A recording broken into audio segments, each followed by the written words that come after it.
নমস্কার, সবাইকে স্বাগত জানাই দুর্বার রান্নাঘরে। পুরনো বন্ধুদের জানাই অসংখ্য ধন্যবাদ, নতুন বন্ধুদের স্বাগত। আশা করি সবাই ভালো আছেন, আমিও ভালো আছি। আজকে আমি আপনাদের সামনে নিয়ে এসেছি একটা নতুন রেসিপি। দেখুন কিভাবে তৈরি করি। যদি আপনাদের এই ভিডিওটা ভালো লাগে তাহলে লাইক, কমেন্ট ও শেয়ার করবেন।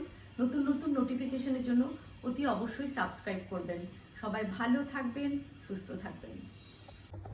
এখানে আমি কিছুটা বড়ি নিয়ে নিয়েছি। এই বড়িগুলো আমি দিয়েছি। চালগুড়ি খেতে খেতে ক্লান্ত হয়ে যাচ্ছিলাম। বড়ি তো বাজারে পেতাম না, ওই চালগুড়ি পেতাম, তো সেটা ভীষণ বাজেও লাগতো খেতে। তো আমি করেছি। তবে হ্যাঁ, এটা বলবো যে আমার একদম সুন্দরী বড়ি, না কুচু উঁচু বড়ি তা নয়, আমার একটু চাপা বোচা বড়ি। কিন্তু কি করব বলুন, নিজের সৃষ্টি, সেটাতে খারাপ লাগলে তো চলবে না। দেখতে একটু খারাপ হয়েছে বড়িগুলো, কিন্তু খেতে স্বাদ আছে।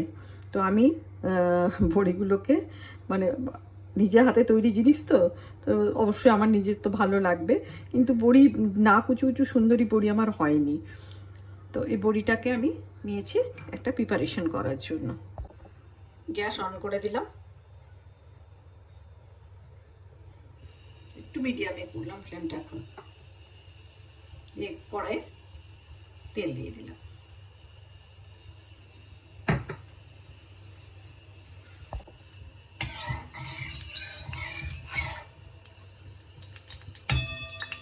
এবার বড়িটা ভেজে নেব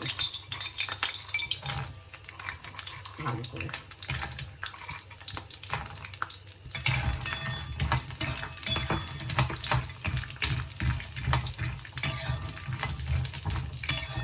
একটু ব্রাউন করে ভেজে।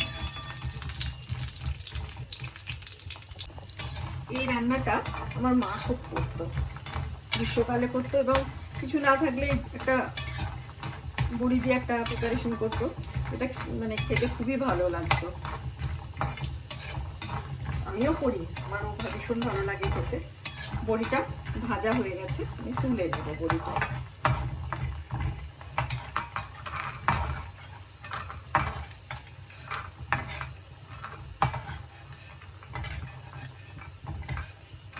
আমি গ্যাসটা একটু অফ করে দিচ্ছি।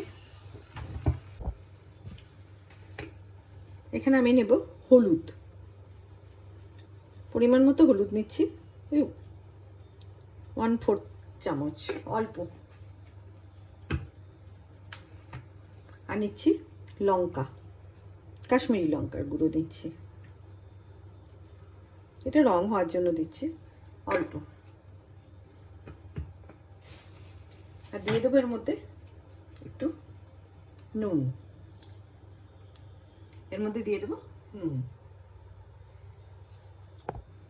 এবার এর মধ্যে একটু জল দিয়ে নেব, এটা জল দিয়ে গুলে নেব। আমি হাত দিয়ে গুলে নিচ্ছি, পাতলা হয়ে গেছে এখানটা রেডি। আচ্ছা, গ্যাসটা আবার আমি গ্যাস অন করে দিলাম। তেল, আর একটু তেল দেবো এর মধ্যে।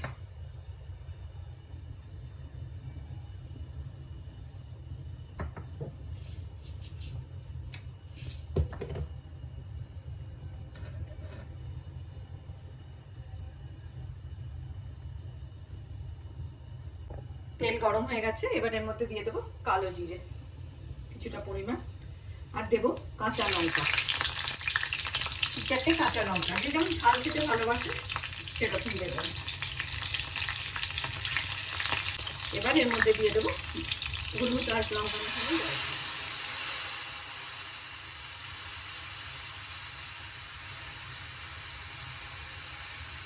জল আর একটু লাগবে, কারণ বড়ি জলটা টেনে নেবে। ঝোলটা ফুটে উঠেছে, এর মধ্যে আমি এবার বড়িগুলো দিয়ে ঢাকা দিয়ে দেবো। এটা ঢাকা দিয়ে দিলাম, একটু সেদ্ধ হবে মিনিট 5। এটা হয়ে গেছে, বড়িগুলো সেদ্ধ হয়ে গেছে। এবার এর মধ্যে আমি দিয়ে দেবো একটু কুচনো ধনে পাতা। আপনারা ইচ্ছে করলে ধনে পাতা নাও দিতে পারেন, যারা ধনে পাতা খান না বা গন্ধ ভালোবাসেন না তারা নাও দিতে পারেন। আর একটা কথা, চিনি আপনারা দিতে পারেন, অনেকে মিষ্টি খেতে ভালোবাসেন তো দিতে পারেন, আমি দিইনি। চিনি একটু দেওয়াই যেতে পারে ব্যালেন্স করার জন্য, অল্প, আমি দিইনি। আপনারা ইচ্ছে করলে দিতে পারেন।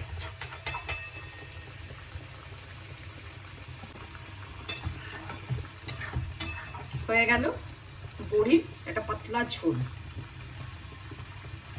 এবার গ্যাসটা অফ করে দেবো। বড়ির ঝোল তৈরি হয়ে গেছে।